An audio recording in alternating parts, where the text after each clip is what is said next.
नमस्कार दोस्तों, GR live media में आप सभी का स्वागत है।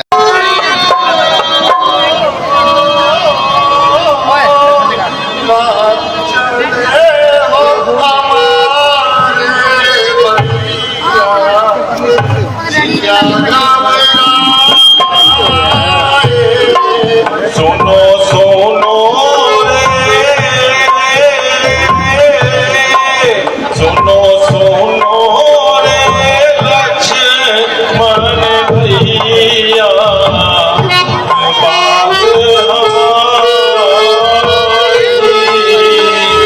हमारी जाऊं मैं,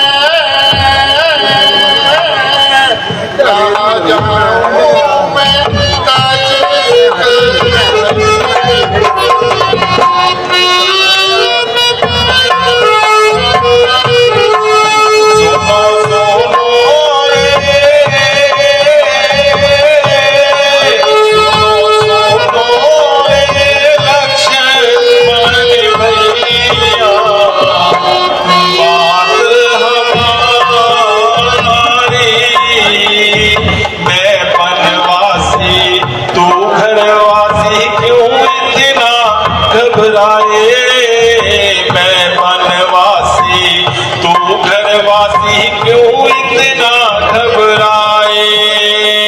और चरण को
आप मुझे यहाँ छोड़कर अकेले ही जाएंगे, मुझे भी अपने साथ ले चलना होगा। मगर भैया यहाँ भी कोई नहीं है। पिताजी की दशा तो तुम देख ही रहे हो। भरत और शत्रुघ्न दोनों नैनाल में हैं। फिर यहाँ क्या होगा? आग लगेगी और क्या होगा? नीचे नीचे। पर हमें इससे क्या? संभाले कई बात। आग लगाने के तो वो ही, अब उसे बुझाने कौन आएगा? आप मुझे आज्ञा तो दे, आज से मैं राजमाता बना डालता हूँ। लक्ष्मण खामोश, तुम मर्यादा से बाहर जा रहे हो। तुम्हें अपना फैसला करने का अधिकार है, दूसरों का नहीं। भूल गया भैया, मुझे तो बस अपने साथ ले चलिए और मुझे किसी बात से मतलब नहीं। भैया, इस कठिन समय में जबकि पिताजी मेरे वियोग से बहुत दुखी हैं, अगर मैं तुम्हें भी वन में अपने साथ ले गया तो पीछे से राजधानी कौन संभालेगा? इसलिए तुम अयोध्या में रहकर माता पिता की सेवा करो और शोक सागर में अयोध्या वासियों का सुख का कारण बनो। भैया, क्या आप ये समझते हैं कि लक्ष्मण आपके बगैर जीवित रहेगा? वध में अगर लक्ष्मण को छोड़कर तुम जाओगे, लौट कर जो पाओगे जिंदा।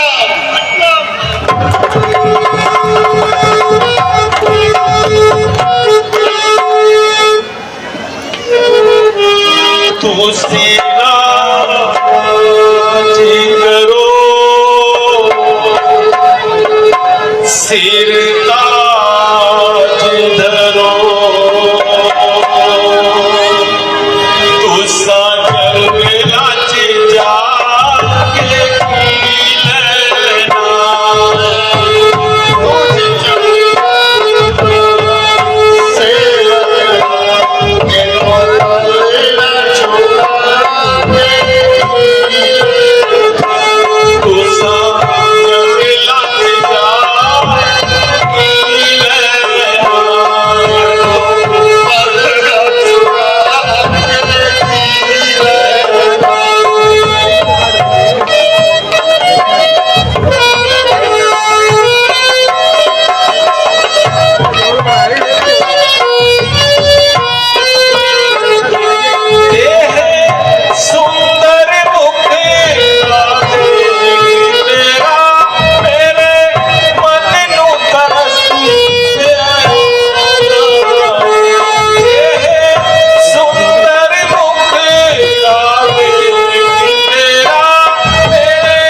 मुझे पिताजी ने 14 वर्ष के लिए वनवास दिया है।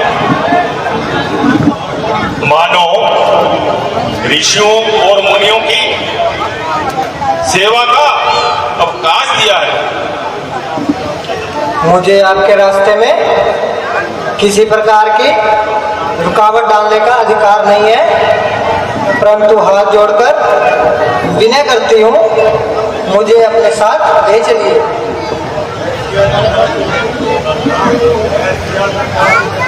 हे सिया, डर जाती है तुम देख कर तस्वीर को, खींचना इससे ज्यादा प्रेम की जंजीर को। कोई कह सकता नहीं मिटती हुई तकदीर को, छोड़िए सब ये कुछ सीता रघुवीर को।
मैं रास्ते के कांटे कंकर हाथों से दूर हटाऊंगी, मिट्टी वाले चरणों को धोकर चलना सीख जाऊंगी।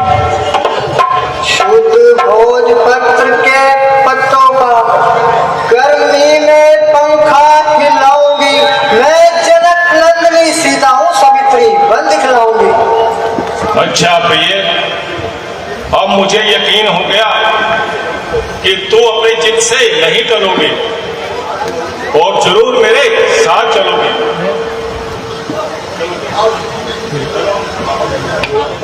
चलो माता से जाकर आशीर्वाद लेते हैं।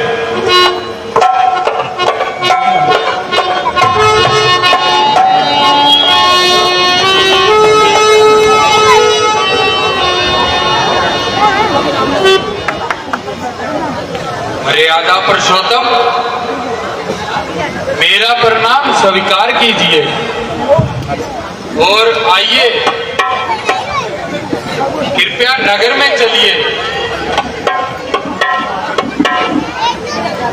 और मुझे सेवा करने का अवसर प्रदान कीजिए। प्रिय सखा, मैं नगर में जाने से मजबूर हूं।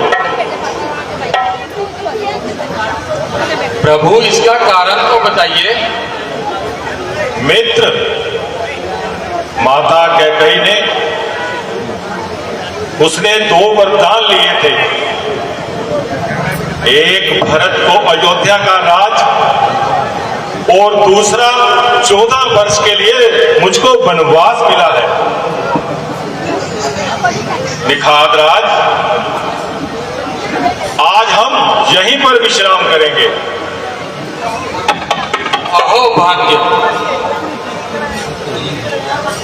सेवक की कुटिया पर चलिए। नहीं भाई,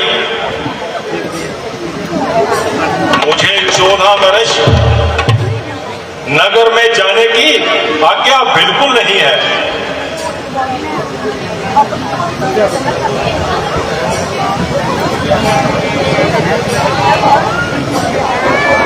हे निखाद राज,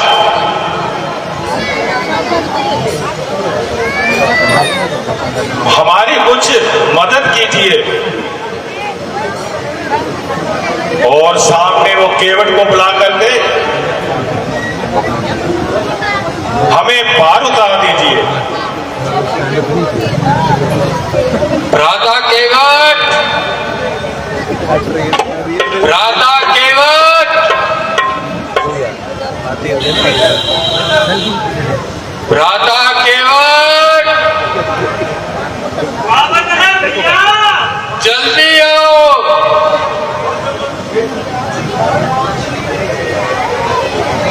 माझी रे, माझी रे।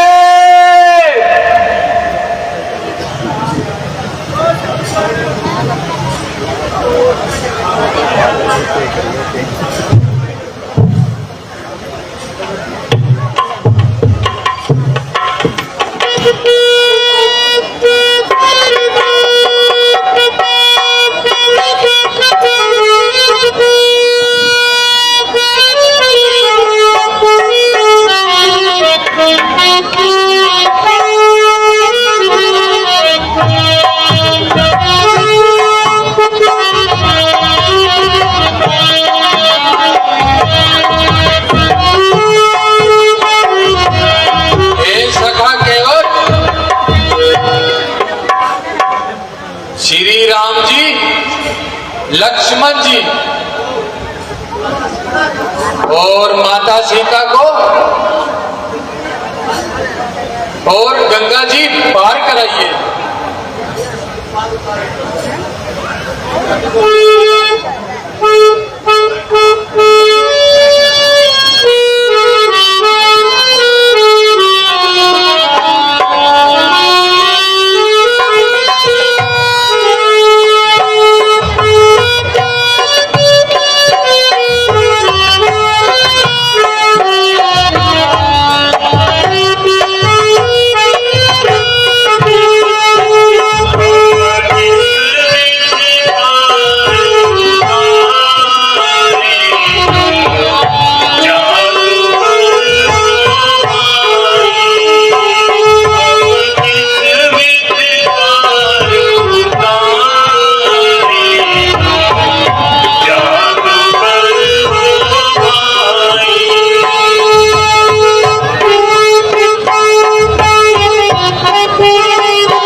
जो आ नहीं सकता वर्णन में।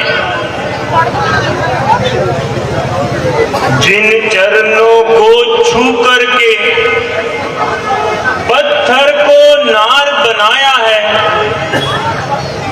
ये खेल निराला दुनिया को आश्चर्य कर दिखलाया है। हे भगवान, यदि आपके चरणों के छूने से मेरी नाव भी स्त्री बन गई, हमारी तो रोजी रोटी मारी जाएगी। हम कहां जाएंगे? हम अपने कुटुंब का पालन कैसे करेंगे? भैया, बाहर तो हमने अवश्य ही जाना है, परंतु तुम्हारा संशय निवारण कर लो।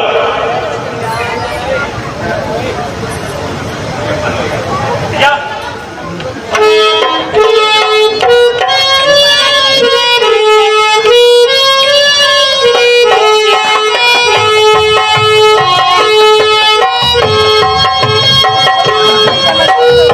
रामायण में केवट एक ऐसा पात्र है जो मर्म ज्ञानी है। तत्व ज्ञानी होते हैं, ज्ञानी बहुत तरह के होते हैं, लेकिन जो मर्म को जानता है भगवान के, तो उन्होंने भगवान के पैर धो करके कुलों का अपना मतलब जो है ना तार लिया, भला कर लिया अपने कुलों को, आने वालों का भी, सभी को वो चरणामृत बताया गया है और भगवान को पार लगाया गया। और जब भगवान को पार लगाने के बाद भगवान जब मजदूरी देते हैं तो क्या बड़ा अजीब सा मतलब है। नाई से न नाई ले, धोबी ना तो लाई ले, उतरा ही दे के प्रभु जात खड़ा बिगाड़ी है। हमारी तुम्हारी एक ही जात है। तो लक्ष्मण जी को थोड़ा क्रोध होते हैं कि ये पद कमल धोई चढ़ाई नाव नाथ उतराई मोहि राम राव आनंद सब साथी बरु तीर मारहु लखन पैज लखन पाव पखारे हो तब लखन तुलसीदास नाम कृपालु पारे उतारे।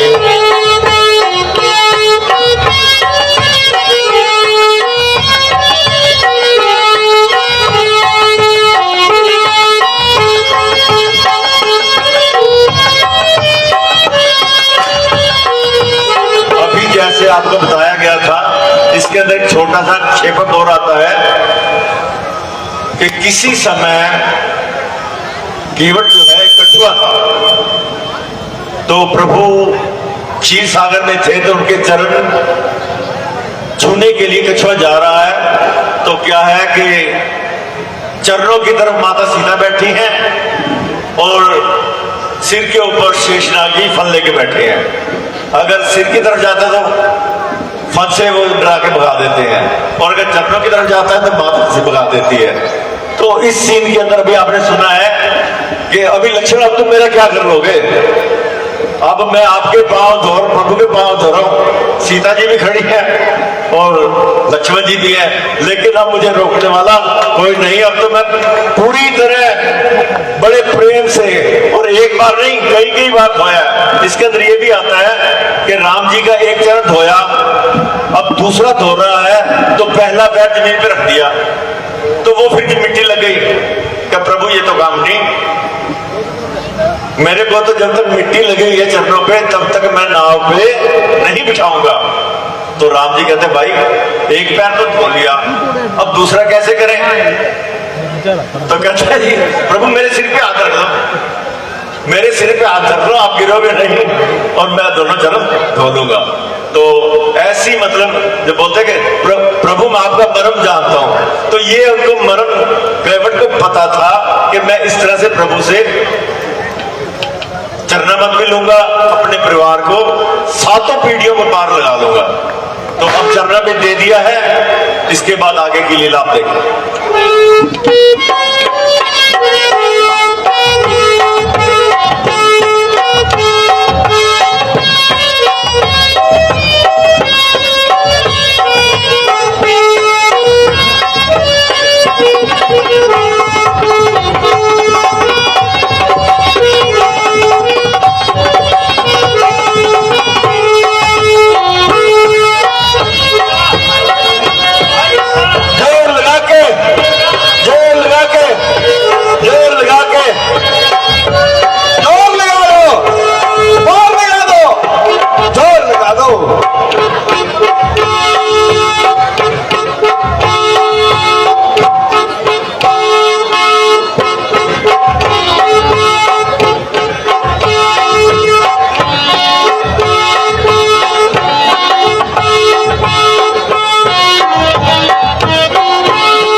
तुम्हारा बहुत धन्यवाद करता हूं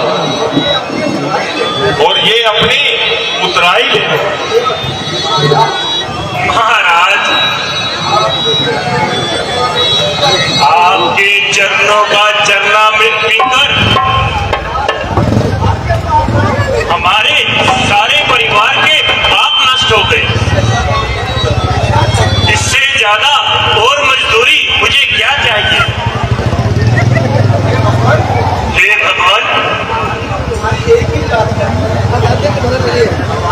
इस तरह मजदूरी लो। दुनिया के दाता राम से दे रहा जो रोज है मालिक मुझे आराम से। प्रेम की कीमत तो मुझसे हो नहीं सकती अदा, रख नहीं सकते मगर महसूल चूंगी आपका। हे सखा केवट,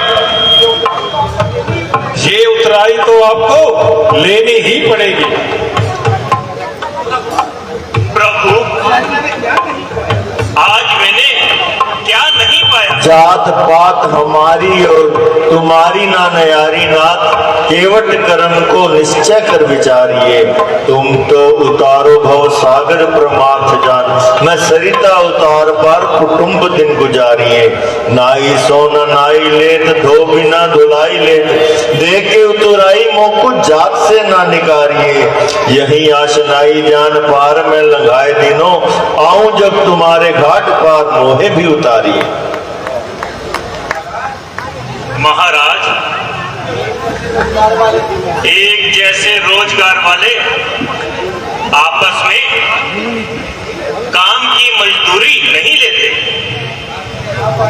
मेरे घाट पर आप आए, मैंने पार उतार दिया।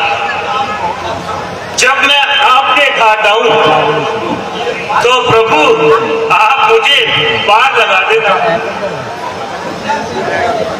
जैसी इच्छा भाई।